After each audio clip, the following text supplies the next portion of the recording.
அனைத்து நண்பர்களுக்கும் வணக்கம். நம்ம இந்த வீடியோல உகபானுங்கிற கொரியன் டிராமாவோட கண்டினியூவா தான் பார்க்க போறோம். போன வீடியோல அந்த ஓவ கண்டுபிடிச்சு சவுத் கொரியா கூட்டிட்டு வர ட்ரை பண்ண அப்பதான் லில்லியும் டோசுவும் அவங்க மேல தாக்குதல் நடத்த பிளான் பண்ணிருப்பாங்க. அதுக்காக ஹீரோவும் ஹீரோயின் வர காரை முதல்ல தனியா பிரிச்சிருப்பாங்க. அதுக்கப்புறம் ஆளில்லாத ஒரு இடத்துக்கு டேவோட காரை வர வைக்கும். டேக்கு ஏதோ ஒன்று நடக்குதுன்னு சந்தேகம் வர அதுக்கப்புறம் என்ன நடக்குதுன்னு இந்த வீடியோல பார்ப்போம். இப்ப டேவோட கார்ல கண்டினியூவா தாக்குதல ஆரம்பிக்கிறாங்க. அங்க மொத்தம் 2 கார் இருக்கும். அதுல இருக்க ஒரு காரை வெடிக்க வைக்க டேவோட காரையும் வெடிக்க வைக்கிறதுக்காக கண்டினியூவா ஷூட் பண்ணிட்டே இருக்காங்க. ஆனா ஹீரோ ஹீரோயின் தள்ளி தான் இருந்தாலும் அங்க துப்பாக்கி சூடு பாம் பிளாஸ்ட் இந்த சவுண்ட் எல்லாம் கேட்க ஏதோ ஒண்ணு தப்பா நடக்குது. அவங்க வந்து டாக்ஸில இருக்க டிரைவர் தள்ளி விட்டு அந்த காரையும் எடுத்துட்டு ஹீரோ வேகமா ஓட்டிட்டு வராரு. இடையில பேரிகேட்ஸ் எல்லாம் இருக்கும். அதெல்லாம் உடைச்சிட்டு அந்த துப்பாக்கி சவுண்ட் கேட்ட இடத்துக்கு தான் போயிட்டு இருக்கு. இப்ப டேவோட கார்ல இருந்து எல்லாரும் தப்பிக்கிறதுக்காக கீழே இறங்கி ஓட அப்ப டோசோட ஆளுங்க அவங்க மேல தாக்குதல் நடத்துறாங்க. அதுல டே கோலி அந்த அவங்கள தவிர மத்த ஏஜென்ட்ஸ் எல்லாமே இறந்து போக தப்பிக்கிறதுக்காக இவங்க 3 பேருமே ஒரு இடத்துல வந்து ஒளிஞ்சிருக்க அவங்கள சுத்தி டோசோட ஆளுங்க தான் இருக்காங்க. அப்ப கொலியோ இங்க பக்கத்துல ஒரு கன் இருக்கு. அதை எடுத்துட்டு நான் அவங்க கூட சண்டை போடுறேன். இந்த ஓவ கூட்டிட்டு நீங்க எப்படியாவது இங்க இருந்து தப்பிச்சு போங்கன்னு சொல்ல ஆனா டே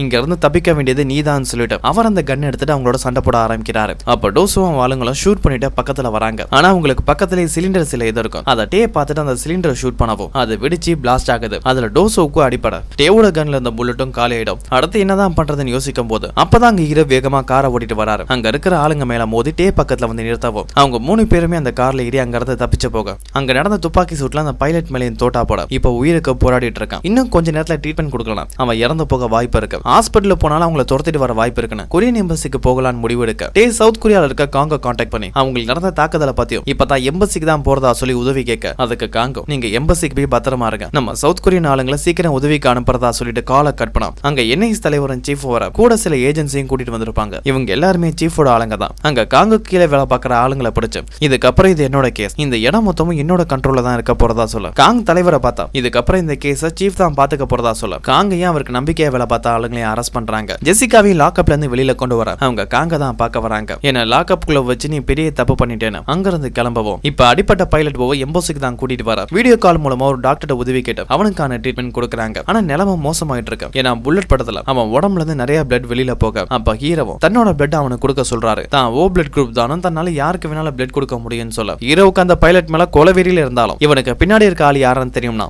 இவன் உயிரோட இருக்கிறதா முக்கியம் தான். தன்னோட பிளட்டை கொடுத்து அவனை காப்பாத்துவாரு. இப்ப அந்த எம்பசிக்கு வெளியில தான் லில்லி டோசோ ஆளுங்க எல்லாருமே இருப்பாங்க. இவங்க நினைச்ச எம்பசிக்குள்ள போலாம். அப்படி நடந்தா அது சர்வதேச பிரச்சனையா மாறி இந்த ஒரு போலீஸ் அவங்களை துரத்த ஆரம்பிச்சிடுவாங்க. அதனாலதான் வெளியில காத்துட்டு இருக்க இப்ப சவுத் கொரியால இருக்க சீஃப் ஜெசிகாவை தான் மீட் பண்ண காங் நடத்தின ஆபரேஷனை பத்தி தான் பேசிட்டு இருக்காரு. இந்த ஆபரேஷனை காங் யாருக்கும் தெரியாம நடத்திட்டு இருக்கான். இப்ப அது என்னோட கண்ட்ரோல்ல இருக்கவும் சுலபமா இந்த விஷயத்தை பத்தி வெளியில யாருக்கும் தெரியாம பாத்துக்கிறதா சொல்ல அதுக்கு ஜான்மார்க் கம்பெனியோட முதலாளி ஜெசிகாவும் உன் ஏஜென்ட்டா உன்னால கட்டுப்படுத்த முடியும் சரி. ஆனா அந்த ஹீரோ அவனை என்ன பண்றதுன்னு கேட்டா அப்பதான் அங்க யூன் வராரு. ஜெசிகாவை பார்த்துட்டு ஷாடோன்னு கூப்பிடுறாங்க. இவர் தாங்க உண்மையான ஷாடோ. ஜெசிகாவுக்கு பல ஐடியா கொடுக்கறதே இவர்தான். அந்த ஹீரோவை சமாளிக்க என்கிட்ட ஒரு ஐடியா இருக்கு. அதுக்கு நீங்க சாங்மியை மீட் பண்ணணும்னு சொல்ல இப்ப டோசுவோட இடத்துல ஜெசிகாவும் வராங்க. அங்கதான் சாங்மியை அடைச்சு வச்சிருக்கவும் அந்த சாங்மியை மீட் பண்ணி நான் சொல்றதை கேட்டு அத மாதிரி நடந்துகிட்டா நீ உயிரோட இருக்கலாம், இல்லன்னா உன்னை கொன்னுடுவேன்னு சொல்லி மிரட்டவும் வேற வழி இல்லாம அந்த சாங்மியும் ஜெசிகாவோட கால விழுந்து நீங்க சொல்றதை நான் கேட்கறதா சொல்ல அங்க இருந்து சாங்மியை ஒரு லோக்கல் போலீஸ் ஸ்டேஷன் தான் கூட்டிட்டு வரவும் நான் என்ன சொன்னோ அதே மாதிரி நடந்துக்கோன்னு சொல்ல அந்த சாங்மியும் கார்ல இருந்து இறங்கி அந்த போலீஸ் ஸ்டேஷனுக்குள்ள போக ஜெசிகாவோட அசிஸ்டன்ட்டுக்கு அவ மேல சுத்தமா நம்பிக்கை இல்ல. அந்த சாங்மி நமக்கு எதிராக இது நடந்துக்குவாளான்னு கேட்டா கண்டிப்பா அதுக்கு வாய்ப்பு இல்ல.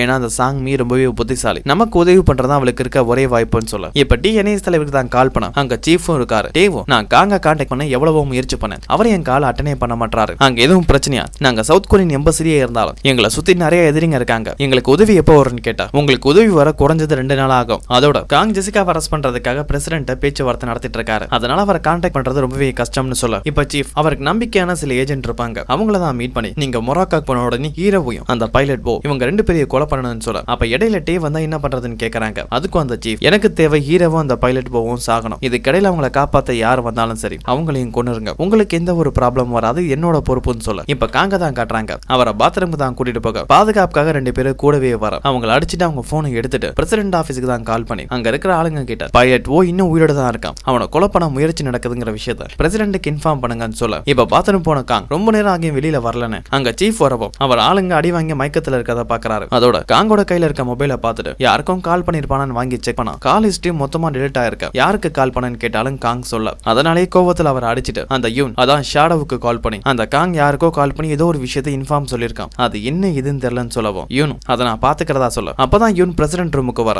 ஒரு ஸ்டாஃப் வந்து பிரசிடென்ட் செக்ரட்டரிட்ட இதை உடனே பிரசிடென்ட்ட கொடுங்கன்னு சொல்ல அதை யூன் பார்த்துட்டு அவருக்கு சந்தேகம் வருது. இதுதான் ஒரு அந்த இன்ஃபார்மா இருக்குமான்னு சந்தேகப்பட இந்த பேப்பரை என்கிட்ட கொடு, நானே பிரசிடென்ட் கொடுக்கறதா சொல்ல அந்த செக்ரட்டரி இல்ல சார் நானே கொடுக்கறதா சொல்லவும் அங்க அமைச்சரை வராரு. இவங்க பேசுறதை கேட்டு அந்த பேப்பரை வாங்க யூனும் இதுல ஏதோ முக்கியமான விஷயம் இருக்கு, ரகசியமா கூட இருக்கலாம், நீங்க பார்க்க கூடாது, அப்படி பார்த்தா உங்களுக்கு பிரச்சனை வரலாம்னு சொல்ல அந்த அமைச்சர் அதை படிக்கிறாரு. உடனே கிழிச்சிட்டு இது இனிமேல் ரகசியமாவே இருக்கணும்னு சொல்லிட்டு அங்க இருந்து போயிடுவாரு. யூனுக்கு சந்தேகம் வருது, இவரு அந்த ஜெசிகாவோட ஆளா இருப்பாருன்னு. அதோட பிரசிடென்ட் ஃபிளைட் வாங்குற கான்ட்ராக்ட ஜான்மார்க் கம்பெனி கொடுக்கலாங்கிறது மட்டும் தான் அவரோட ஐடியா, மத்தபடி அவங்க பண்ற இல்லீகலான வேலை எதுவுமே அவருக்கு தெரியாது. இப்ப சீஃபை தான் காட்டுறாங்க. காங்க தான் மீட் பண்ண வரவோ காங்க ஒரு நம்பிக்கையோட தான் இருக்காரு, நம்ம கொடுத்த தகவல் எப்படியாவது பிரசிடென்ட்டுக்கு போயிடும், அவர் நம்மளை காப்பாத்துவார் நம்பிக்கையோட இருந்தா. அப்ப சீஃப் உன் பிளான் என்னன்னு எனக்கு தெரிஞ்சிடுச்சு, அது கண்டிப்பா நடக்காதுன்னு சொல்ல காங்க அதை கேட்டு அதிர்ச்சி ஆகிறாரு. அதோட அந்த பைலட் போ கண்டிப்பா உயிரோட வரமாட்டான்னு சொல்ல அங்க ஈரியனோட ஃப்ரெண்டையும் கூட்டு வராங்க. அவங்க சீஃப் கூட ஒரு டீல் போட்டிருப்பாங்க, நான் நீங்க சொல்ற எல்லா வேலையும் செய்யறேன், ஆனா அதுக்கு பதிலா என்ன லாக்அப்ல வச்சிருக்காம வெளியில விடுங்கன்னு சொல்ல சீஃப் இவள மாதிரி ஒரு திறமசாலி நம்ம கூட இருந்தா நமக்கு தான் நல்லதுன்னு சில டாக்குமெண்ட்டை காட்டி இங்க நடக்க போற விஷயம் ரொம்பவே ரகசியமானது, இதை எக்காரணத்தை கூட நீ வெளியில சொல்லக்கூடாது, அப்படி சொன்னா அது தேச துரோக குற்றம், அதுக்காக உனக்கு தண்டனை கூட கிடைக்குன்னு சொல்லிட்டு சில டாக்குமெண்ட்ல கையெழுத்து வாங்கிக்க ஹீரோயின் ஃப்ரெண்டா உங்களுக்கு உதவி பண்ண ஆரம்பிக்கிறாங்க. ஆனா இது உண்மையில இது எல்லாமே காங்கோட பிளான் தான். இந்த சீஃப் கடைசி நேரத்துல ஏதாவது பண்ணுவான்னு தெரிஞ்சுதான் காங் இன்னொரு ஐடியாவும் பண்ணிருப்பாரு. அந்த ஹீரோயின் ஃப்ரெண்டு கிட்ட பிரசிடென்ட் இருந்து நமக்கு உதவி கிடைக்கலாம், நம்மள காப்பாத்த போற ஒரே ஆளு நீ மட்டும் தான், நீ எப்படியாவது வெளியில போ, சீஃபோட டீம்ல சேர்ந்து வேலை பாரு, அங்க நான் சொல்றதை மட்டும் செய், அந்த தகவல் மட்டும் டேக்கு கிடைச்சா போதும், அவன் மத்தது எல்லாத்தையும் பாத்துக்குவான்னு சொல்ல அவங்க பிளான் படி தான் இந்த ஃப்ரெண்டா அவங்க டீம்ல சேர. இவங்க பிளான் என்னன்னு இன்னும் சரியா தெரியல. அப்படியே கட் பண்ணா ஹீரோவை தான் காட்டுறாங்க. இப்ப கனவு கண்டுட்டு இருக்காரு. அதுல ஒரு பள்ளிக்கூடத்துல நடந்துட்டு இருக்கவோ இது ஹூன் படிக்கிற பள்ளிக்கூடம் தான். அன்னைக்கு பேரண்ட்ஸ் டே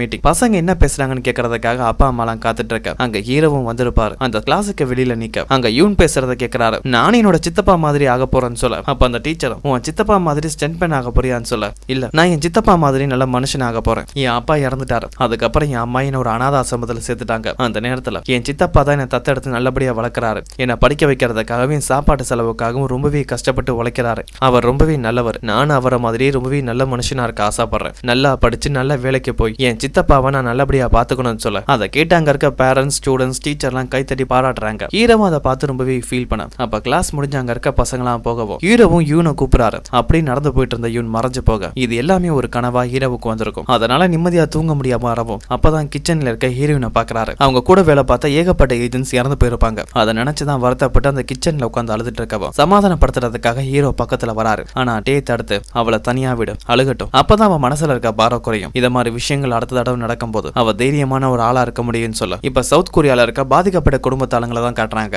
அங்க டைனமிக் கம்பெனியோட முதலாளியும் இருக்காரு. அந்த விமான வெடிப்பு ஒரு தீவிரவாத தாக்குதல் தானோ, அதுக்கு இவர் கம்பெனி விமானத்துக்கு எந்த ஒரு சம்பந்தமும் இல்லன்னு அங்க இருக்கிற எல்லாருமே கையெழுத்து போட்டு தராங்க. அப்பதான் அங்க சாங்மியோட லாயரா இருக்கு. அங்க ஜெசிகாவோட அசிஸ்டன்ட் வரவும் உங்களுக்கு எதிரான அங்க கேஸை ஃபைல் பண்ண போறதா சொல்ல அங்க இருக்கிற யாருக்குமே எதுவுமே புரியல. ஏன்னா இவங்க எல்லாருமே டைனமிக் கம்பெனிக்கு விமானம் வெடிச்சதுக்கு எந்த ஒரு சம்பந்தம் இல்லைன்னு சொல்லி எழுதி கொடுத்திருப்பாங்க. ஆனா திடீர்னு கேஸ் ஓபன் பண்றாங்கன்னு சொன்னா அதுக்கான காரணம் என்னவா இருக்குன்னு யோசிக்கும் போதுதான் டிவியை பார்த்தா ஒரு விஷயம் தெரிய வருது. உடனே டிவியை போட்டு பாக்குறாங்க. அதுல சாங்மி தான் இருக்கா. மீடியா ஆளுங்க எல்லாரையும் வர சொல்லி விமானம் வெடிச்சது ஒரு விபத்துல தீவிரவாத தாக்குதல், இதுல தன்னோட கணவரான பைலட் போவுக்கும் சம்பந்தம் இருக்கு. ஆனா இதுக்கெல்லாம் காரணம் ஜெசிகா கிடையாது, டைனமிக் கம்பெனியோட முதலாளி. அவர் தான் தன் கணவருக்கு பணம் கொடுத்து விமானத்தை வெடிக்க வச்சதாவும் அந்த பழிய ஜான்மார்க் கம்பெனி மேல போட சொன்னதாவும் இதுல சம்பந்தப்பட்ட ஹீரோவும் அந்த டைனமிக் கம்பெனியோட முதலாளியோட ஆளுதான் சொல்ல இதுதான் ஜெசிகாவோட திட்டம். இது மூலமா டைனமிக் கம்பெனி முதலாளி மேல பழிய போட்டு அவங்க கேஸ்ல இருந்து வெளியில வர டைனமிக் கம்பெனியோட முதலாளி கோவத்துல ஜெசிகாவை தான் மீட் பண்ண வராரு. ஜெசிகா கிட்ட நீ என்ன மாட்டி விட்டு பெரிய தப்பு பண்ணிட்ட, அதுக்கான தண்டனை உனக்கு கிடைச்சே ஆகும்னு சொல்ல அதுக்கு ஜெசிகாவும் உங்களை பத்தி எனக்கு நல்லாவே தெரியும், யாராவது ஒரு ஆளை எதிரின்னு முடிவு பண்ணிட்டா அவனுக்கு கருணை காட்ட மாட்டீங்க, பழிதான் வாங்குவீங்க, நீங்க எப்படி பழி வாங்குறீங்கன்னு தெரிஞ்சுக்க நான் காத்துட்டு இருக்கதா சொல்லிட்டு ஜெசிகா அங்க இருந்து கிளம்ப இப்ப ஹீரோயினோட ஃப்ரெண்ட் தான் காட்டவும் சீஃப் ஆளுங்க கூட தான் வேலை பார்த்துட்டு இருக்க, எனக்கு ரொம்பவே பசிக்குது, நான் சிக்கன் ஆர்டர் பண்ண போறதா சொல்லிட்டு எனக்கு சிக்கன் வேணும் இந்த அட்ரஸ் கொண்டு வாங்கன்னு சொல்லிட்டு